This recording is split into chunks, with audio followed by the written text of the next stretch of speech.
அசைக்கப்படுவதில்லை.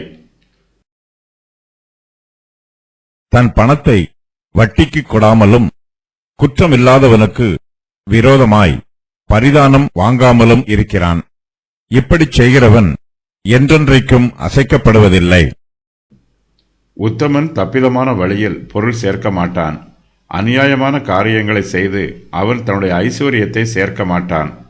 அவனுடைய பேச்சிலும் ஒழுக்கம் இருக்கும். அவனுடைய செயலிலும் தொழிலிலும் வியாபாரத்திலும் ஒழுக்கம் இருக்கும். நீதிமான் நீதியும் நேர்மையும் கண்ணியமும் உள்ளவன். அவன் தன்னுடைய பணத்தை வட்டிக்கு கொடுக்க மாட்டான். மற்றவர்களுடைய உழைப்பில் இவன் சுகமாய் ஜீவிக்க மாட்டான். நீதிமான் பிறரிடம் கடன் வாங்கினால் தான் வாங்கின கடனை ஏமாற்றாமல் சரியாக திரும்பி செலுத்தி விடுவான்.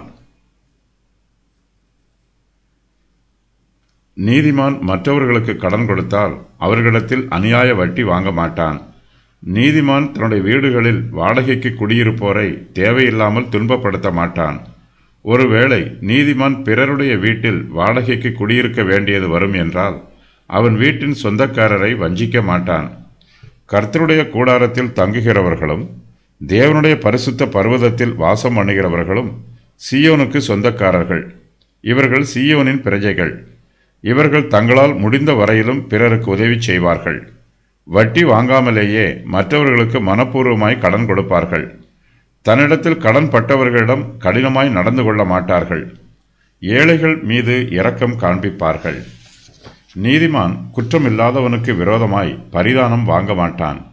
கர்த்தருடைய பிள்ளைகள் உத்தியோகம் பார்க்கும்போது கர்த்தருக்கு சாட்சியாக பணிபுரிய வேண்டும்.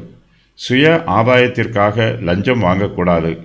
குற்றம் இல்லாதவனுக்கு விரோதமாக எந்த காரியத்தையும் செய்யக்கூடாது. பரிதானம் வாங்கி கொண்டு பிறருக்கு தீங்கு செய்துவிடக்கூடாது. உத்தமன் நீதியை நடப்பிக்க வேண்டும். சத்தியத்தை மனதார பேச வேண்டும். சத்தியத்திற்கு மனப்பூர்வமாய் கீழ்ப்படிய வேண்டும். பணத்திற்கு ஆசைப்பட்டு சாட்சியை இழந்துவிடக்கூடாது. சீயோனில் குடியிருக்கிறவர்கள் சீயோன் மலையைப் போல உறுதியாயிருப்பார்கள். சீயோன் மலை ஒருபோதும் அசைக்கப்படுவதில்லை. கர்த்தருடைய கூடாரத்தில் தங்குகிறவர்களும் அவருடைய பரிசுத்த பர்வதத்தில் வாசம் பண்ணுகிறவர்களும் என்றென்றைக்கும் அசைக்கப்படுவதில்லை.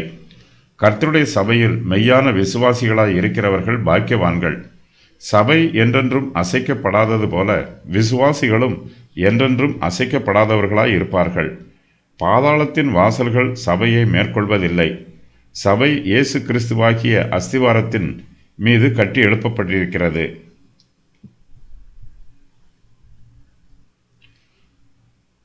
சபையை எந்த அந்தகார சக்தியாலும் அசைக்க முடியாது. அதுபோலவே நம்முடைய விசுவாசத்திற்கும் கர்த்தராகிய இயேசு கிறிஸ்து அஸ்திபாரமாய் இருக்கும்போது நம்மையும் யாராலும் அசைக்க முடியாது. கர்த்தருடைய பிள்ளைகள் நீதி உள்ளவர்களாயும் உண்மை உள்ளவர்களாயும் இரக்க குணமுள்ளவர்களாயும் பிறருக்கு தீங்கு செய்யாதவர்களாயும் இருக்க வேண்டும். இப்படிப்பட்டவர்கள் என்றென்றைக்கும் அசைக்கப்படுவதில்லை என்று சொல்லி தாவீது இந்த சங்கீதத்தை நிறைவு செய்கிறார்.